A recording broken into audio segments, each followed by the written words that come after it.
평안하시죠? 벌써 8월도 마지막에 다 있습니다. 오늘은 8월 28일 목요일입니다. 함께 기도함으로 매일 예배 시작할까요? 능력이 되시는 하나님, 저희들이 살아가는 세상은 참 힘겹고 어렵습니다. 도움의 손길들이 간절할 때 기도하면 크신 팔을 저에게 펼쳐주셔서 저희들이 힘겨워 감당할 수 없는 문제도 막아주시고 저희들이 피하여 갈 길들도 인도하여 주시니 감사합니다. 아지 못하는 사이에도 그런 인도하심을 받아 매일매일이 있습니다. 선물로 주신 이 귀한 하루 하나님의 것으로 살아가기를 원하고 살아갔기를 소원하며 각자의 시간에 맞추어서 매일 예배에 참여합니다. 오늘도 하나님의 말씀을 통해 하나님의 말씀이 들려줄 수 있게 도와주옵시고 우리의 삶에 큰 결단이 있게 축복해 주옵소서. 예수님의 이름으로 기도하옵나이다. 아멘. 함께 하나님 앞에 드릴 찬송은 342장입니다. 너 시험을 당해 범죄치 말고. 시험에 위기가 있죠. 그렇지만 그 시험을 잘 감당해낼 수 있는 지혜가 우리에게 있어야 할 것입니다. 기도의 제목처럼 우리 342장 함께 찬송할까요?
오늘 주시는 하나님의 말씀은 에스겔 23장 22절 말씀부터 35절까지의 말씀입니다. 에스겔 23장 22절부터 35절까지 우리가 있는 곳은 다 달라도 한 목소리로 같이 읽으면 마음이 하나가 되는 기쁨이 제게 있어요. 그래서 같이 읽으십시다. 항상 그렇게 말씀드리는 거 아시죠? 우리 한번 22절부터 35절까지 같은 목소리를 읽어봅니다. 그러므로 오홀리바야, 주 여호와께서 이같이 말씀하셨느니라. 나는 내가 사랑하다가 싫어하던 자들을 충동하여 그들이 사방에서 와서 너를 치게 하리니 그들은 바벨론 사람과 갈대아 모든 무리, 북옷과 소아와 고아 사람과 또 그와 함께한 모든 앗수르 사람 곧 준수한 청년이며 다 고관과 감독이며 귀인과 유명한 자요 다 말타는 자들이라. 그들이 무기와 병거와 수레와 크고 작은 방패를 이끌고 투구쓴 군대를 거느리고 치러 와서 너를 애워싸리라. 내가 재판을 그들에게 맡긴즉 그들이 그들의 법대로 너를 재판하리라. 내가 너를 향하여 질투하리니 그들이 분내어 내 코와 귀를 깎아버리고 남은 자를 칼로 엎드러뜨리며 내 자녀를 빼앗고 그 남은 자를 불에 사르며 또 내 옷을 벗기며 내 장식품을 빼앗을지라. 이와 같이 내가 내 음란과 애굽 땅에서부터 행음하던 것을 그치게 하여 너로 그들을 향하여 눈을 들지도 못하게 하며 다시는 애굽을 기억하지도 못하게 하리라. 주 여호와께서 이같이 말씀하셨느니라. 나는 내가 미워하는 자와 내 마음에 싫어하는 자의 손에 너를 붙이리니 그들이 미워하는 마음으로 내게 행하여 내 모든 수고한 것을 빼앗고 너를 벌거벗은 몸으로 두어서 내 음행에 벗은 몸 곧 내 음란하며 행음하던 것을 드러낼 것이라.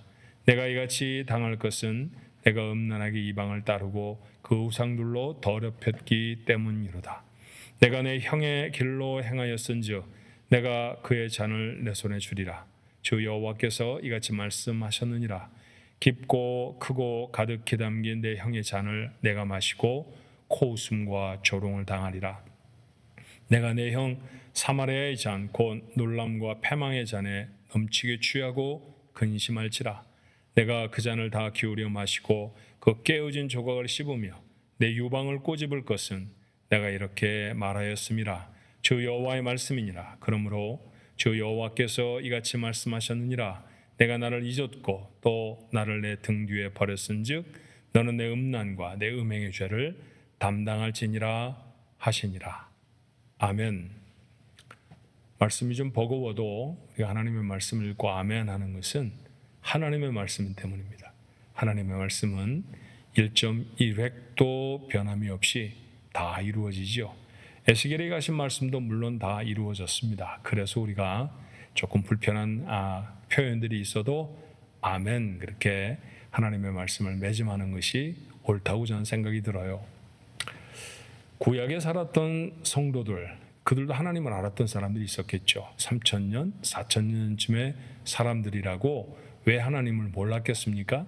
하나님을 알던 그들의 삶도 신앙생활을 해갔다 그렇게 생각할 수 있겠죠. 신앙생활을 하다 보면 여러 가지 문제와 어려움들을 만납니다. 오늘 우리가 찬송을 했던 것처럼 시험을 당하여 범죄하기도 하고요. 넘어지기도 하고 쓰러지기도 하고 또 말로도 알 수 없는 축복과 은혜들을 받기도 하죠. 그럴 때마다 나타난 우리의 감정들이 있어요. 어떤 데는 찬송이, 어떤 데는 눈물이. 그렇죠? 그런 것들을 담아 하나님 앞에 자신의 삶을 고백한 성경들이 구약에 몇 권 있답니다. 그 표현들은 다 시로 기록되어 있어서 아예 묶어서 시가서 그렇게 부르는데 그 대표적인 성경이 시편과 잠언이라는 성경이에요. 우리말 성경으로 읽으면은 그저 산문처럼 다 기록되어 있지만 사실은 운문으로 그건 모두 다 시로 노래로 기록된 말씀이랍니다. 근데 그중에 잠언의 말씀은 좀 특별하죠. 잠언의 내용들이 어떤 것인지 다 기억나지 않는 분이라 할지라도 잠언 속에 가장 많이 등장하는 단어는 아실걸요? 지혜 맞습니다. 다른 성경과 비교를 잠깐 해보았더니 다른 66권의 성경 중에서 다른 어떤 성경보다도 이 지혜라는 단어를 많이 썼더라고요. 자그마치 125차례나 지혜라는 말씀을 썼어요. 그만큼 많은 지혜라는 단어를 우리는 다른 성경 속에서는 찾을 수가 없습니다. 자, 제가 말씀드렸죠. 이 잠언이라는 성경도 믿음의 사람이 살아나고 나서 하나님 앞에 고백처럼 드린 기도며 찬송이고 교훈이라고요. 그렇다고 하면 그 말씀들 가운데 지혜가 가장 많았다라는 얘기는 뭘 뜻하는 걸까요? 잠언은 우리에게 아예 그 책 한 권으로 이렇게 교훈하는 거죠. 여러분, 믿음의 사람은 지혜롭게 살아야 합니다. 그런 얘기입니다. 그래, 맞습니다. 믿음의 사람이 되어지면 믿음을 갖기 전과는 비교도 되지 않을 정도의 놀라운 은혜로 하나님 우리 안에 지혜를 베풀어 주시고요. 또 우리 안에 성령이 계시잖아요. 그 성령이 우리를 지혜롭게 인도해 주시기도 하신답니다. 그런데 문제는 그것에 어떻게 반응하느냐가 중요한 것이죠. 아무리 지혜의 말씀을 들어도 그 말씀을 따르지 않으면 그의 삶에 유익이 없습니다. 성령께서 우리의 마음속에 아무리 지혜로운 길을 가르쳐 주셔도 그 말씀대로 살려고 하지 않으면, 순종한다 이런 표현을 해도 괜찮을 것 같으네요. 그렇게 살지 않으면 우리의 삶에는 하나님이 주시는 복을 이루어낼 수가 없어요. 자, 왜 에스겔서를 열고 그런 말씀을 드리느냐 하면요, 에스겔서 23장을 읽고 있잖아요. 근데 이곳에 보니까 성경 다른 곳에서 등장하지 아니하는 두 여인의 이름이 나오죠. 하나는 오홀라고 또 하나는 오홀리바입니다. 오홀라, 오홀리바 전부 다 이름이 비슷비슷한 거 보니까 자매 같으네요. 맞아요. 자매로 특정해서 하나님이 상황을 만드신 이름들입니다. 실제로 이런 인물이 살았던 것 같지는 않지만 오홀라가 그 표현하고 오홀라가 이렇게 표상하고 있는 대상은 누구냐 하면 북왕국 이스라엘이고요. 오홀리바는 남왕국 유다를 가리키는 말이에요. 또 어떤 곳에서는 오홀라를 사마리아라고 부르기도 합니다. 왜냐하면 북왕국 이스라엘의 수도가 사마리아였기 때문에 북왕국 이스라엘 그렇게 부르기도 하지만 사마리아 왕국 그렇게 부르기도 했거든요. 그래서 사마리아라는 표현도 쓰죠. 그렇다고 하면 오홀리마라는 말은 무엇일까요? 그 남왕국 유다를 중심한 예루살렘, 한 걸음 더 나가면 사실 성소를 가리키는 말일 수도 있어요. 그런데 오늘 본문의 말씀은 이 오홀리바에게 하신 하나님의 말씀입니다. 그러니까 다시 말하면 남왕국 유다 사람들에게 대상으로 해서 전해주신 말씀이죠. 자, 남왕국 유다는 점점 침몰해가고 있습니다. 이 왕국의 마지막 시간들은 정말 위태로웠어요. 주변에 일단 강대국들이 으르렁거리는 상태였습니다. 유다의 좀 북쪽에서 동쪽으로 치우친 곳에는 신흥 강자 바벨론이라고 하는 나라가 나타났고요. 그거보다 조금 더 서쪽에는 아수르라고 하는 나라가 있었습니다. 역사적인 길이는 아수르가 훨씬 더 길어요. 차지하고 있는 땅의 면적도 훨씬 넓고요. 그렇지만 신흥 강자 바벨론이 그 모두를 다 점령해 다스렸던 시간도 있었습니다. 그리고 유다의 남쪽에는 전통적인 중동의 강호지요. 누구겠습니까? 이집트. 성경 속에는 애굽이라고 표현되어 있는 바로 그런 나라입니다. 나라의 국민도 대단히 많은 나라들이고요. 그리고 군대도 강하고 점령하고 있는 땅도 엄청 넓은, 그러니까 팔레스타인 땅 조그만한, 더군다나 반쪽으로 나누어져서 남쪽에만 우고 갖고 있는 남왕국 유다와 비교하면 비교도 되지 않을 정도로 큰 나라입니다. 이 나라들에게 계속해서 억압을 당하고 있죠. 그렇다고 하면 나라를 운영하는 사람들 속에는 어떤 생각이 들 거예요. 외교적으로 정치적으로 이 난국을 해결하기 위해서 어떤 왕은 아수르와 가깝기도 하고 어떤 왕은 바벨론과 가깝기도 하고 또 어떤 왕은 이집트와 가까이 지내기도 했습니다. 그런데 만약 바벨론과 가까이 하던 왕이 바뀌어졌다고 갑자기 이집트와 가까이 하면 바벨론 왕은 생각할 때 유다를 배신자라고 생각하지 않았겠습니까? 그런 모습이 되는 거죠. 여기 붙었다 저기 붙었다 하는 형국이 되어졌어요. 왜냐하면 유다는 홀로 서기에는 너무 힘이 없었기 때문입니다. 그런데 그런 모습을 성경에는 음란한 것처럼 표현하고 있어요. 마치 이 남자를 사귀다가 또 저 남자를 사귀고 저 남자를 버리고 또 다른 남자를 옮겨가는 것 같은 그런 음란한 여인의 모습으로 마치 유다를 표현하고 있는 것이죠. 중요한 것은요, 이런 특별한 결정을 내릴 때는 왕이 좀 엎드려서 기도해야 했던 것 아닌가 싶습니다. 왕뿐만이 아니라 유다의 모든 고관들이 금식하며 하나님 앞에 며칠쯤 기도했으면 어땠을까요? 하나님, 우리나라가 정말 위태로워요. 아수르하고 평화조약을 맺을까요? 이집트하고 평화조약을 맺을까요? 어떤 나라하고 가까웠으면 더 좋겠습니까? 이렇게 하나님 앞에 여쭤봐야 하는데 망해가는 유다에는 기도하는 사람들이 없었습니다. 기도하지 않는 백성은 망합니다. 기도하지 않는 정권은 무너지고요. 그 가운데 하나님을 신실히 찾는 사람들이 있어야 돼요. 이게 나라나 정권만이겠습니까? 한 가정이나 교회도 마찬가지죠.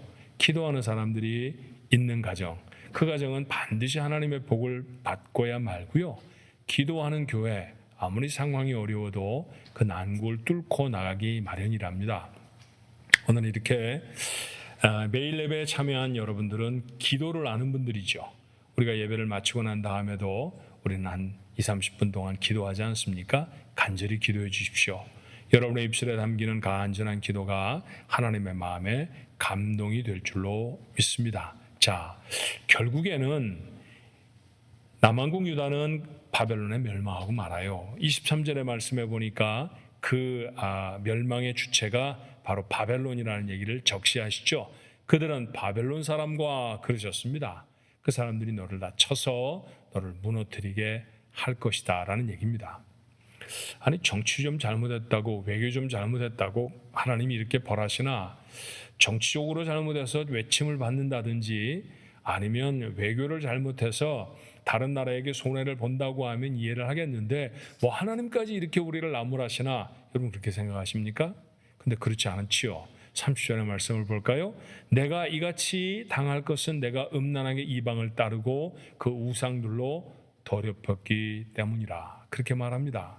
잘못된 정치적인 관계를 넘어서서요 우상을 숭배했다라는 얘기죠. 그래서 망합니다. 하나님을 떠났기 때문에 이 백성들은 망하게 된 것이죠. 자, 그런 얘기가 오늘 본문의 말씀이에요. 하루를 시작하는, 하루를 살아가는, 아니 우리의 남은 때를 살아가는 우리들이 오늘 이 에스겔서 23장 22절로 35절을 통해서 얻어야 하는 교훈은 뭘까요?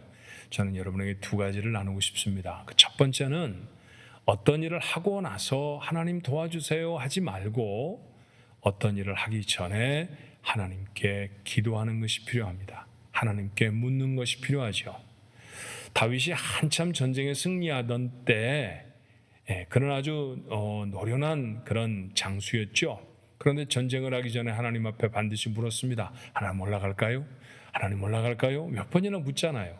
그 태도가 우리에게도 필요한 것이죠.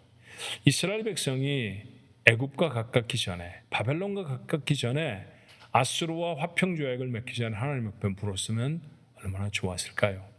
묻지 않고 내렸던 결정들은 잘못된 결정이기가 너무나 쉬웠죠. 그리고 잘못된 결정, 하나님이 원하시지 아니하는 결정을 하면 그러면 필경은 하나님에게서 멀어지고 맙니다. 아수르와 손을 잡았더니 정치적으로만 손을 잡은 게 아니었잖아요. 결국 아수르 사람들의 우상을 숭배하게 됐고요. 이집트에 엎으러지면 이집트와 외교적으로만 가까웠던 게 아닙니다. 이집트의 우상들을 다 가져다가 섬기게 되어집니다. 그러니까 여러분, 잘못된 결정을 내리기 전에 하나님 앞에 먼저 묻는다. 아예 우리 마음속에 조각을 해놓으면 어떨까요? 하나님께 먼저 묻는다. 이게 첫 번째 교훈입니다. 두 번째 교훈은 뭘까요? 하나님이 주시는 교훈들을 조금 더 깊이 있게 생각하자라는 것이죠. 남유다에게는 서바이벌 할 수 있는 찬스가 얼마든지 있었습니다. 왜냐하면 남유다, 북이스라엘 이렇게 나눠져 있다고 했죠. 성경은 표현하기를 북이스라엘을 언니라고 표현했고 남유다를 동생이라고 표현했습니다. 그런데 북이스라엘이 먼저 멸망하잖아요. 그 이후에도 남유다는 자그마치 160년 이상이나 136년 동안이나 계속해서 머물러 있게 되었거든요. 그러면 왜 그 나라가 멸망했는지 136년 동안이나 생각할 수 있는 기회가 있었다는 거잖아요. 근데 오늘 성경은 뭐라고 말합니까? 31절에 내가 내 형의 길로 행하였은즉, 제가 잘 알아듣기 쉽게 다시 말하면 너 그 남왕국 유다는 북왕국 이스라엘의 길로 행하였거늘 이라고 하시는 말씀이잖아요. 그들이 어떻게 하나님을 떠났는지, 어떻게 우상 숭배를 했는지, 그러다 어떻게 망했는지 알면 그러지 않았어야 합니다. 그런데 여전히 남왕국 유다는 우상을 숭배했죠. 그러다가 망해버립니다. 우리의 삶에도 여러 가지 작은 실패들이 생길 수 있죠. 하루를 살면서도 말의 실수를 했을 수도 있고 행동의 실수가 있을 수도 있습니다. 예기치 않은 곤란한 상황을 만나기도 하고요. 갑작스러운 사건을 당하는 경우도 있습니다. 그런데 여러분, 그럴 때 그것에 담겨있는 하나님의 메시지를 읽어낼 수 있어야 해요. 혹 내가 하나님 앞에 부족한 것은 아니었던가? 하나님 앞에 내가 바로 잡아야 할 것은 무엇인가 그렇게 생각하고 혹 들어선 길이 잘못된 길이라고 하면 돌이키는 것이죠. 그래야 살아요. 남한국 유다는 그 기회를 잃어버립니다. 하나님이 그들에게 주셨던 교훈을 가볍게 여겼기 때문입니다. 꼭 나에게 일어나는 사건만이 아니라 내 주변에 일어나는 사건을 통해서도 우리는 얼마든지 교훈을 받을 수 있죠. 하나님은 그 사건, 사람들 속에 하나님의 메시지를 담아 내게 보고 읽고 듣게 하십니다. 그것을 마음에 깊이 담는 사람, 그가 지혜로운 삶을 살아가게 되는 것이죠. 지혜롭게 살아야 할 것입니다. 어느 때보다도 위태로운 시간을 살아가는 저희들이라고 하면 하나님의 지혜가 우리에게 필요합니다. 기도하겠지만 하나님의 주시는 말씀을 깊이 마음에 두고 하나님 앞에 먼저 묻고 하나님이 주시는 사인들 속에 담겨진 메시지를 마음에 무겁게 담는 오늘 하루가 되시기를 주님의 이름으로 축원합니다. 기도하겠습니다. 하나님, 어려운 시간을 삽니다. 간절히 구합니다. 저에게 지혜를 주옵소서. 우리가 지혜롭지 못하게 행하지 않도록 저희들의 걸음을 단속시켜 주시옵소서. 먼저 달려가서 하나님 이것 도와주세요 라고 하지 않게 하시고 하나님 앞에 기도하며 하나님이 원하시는 길에 들어설 수 있는 우리 가족들이 되게 해 주옵소서. 우리도 때로 실수합니다. 우리도 때로 실패하고 넘어지기도 하죠. 병들기도 하고 아버지 구설수에 오르기도 합니다. 하나님 그때마다 돌이켜 생각할 수 있게 하옵소서. 하나님의 담겨주신 메시지는 무엇인지, 내가 하나님 앞에 바로 서야 할 것들은 어떤 것인지 알고 돌아서면 살 것입니다. 그 기회를 놓쳤던 남유다가 멸망했음을 잊지 않게 하여 주옵소서. 오늘도 지혜로운 하루가 되도록 우리 가족들의 삶을 단속시켜 주시옵시기를 간절히 원하옵고 예수님의 이름으로 기도하옵나이다. 아멘.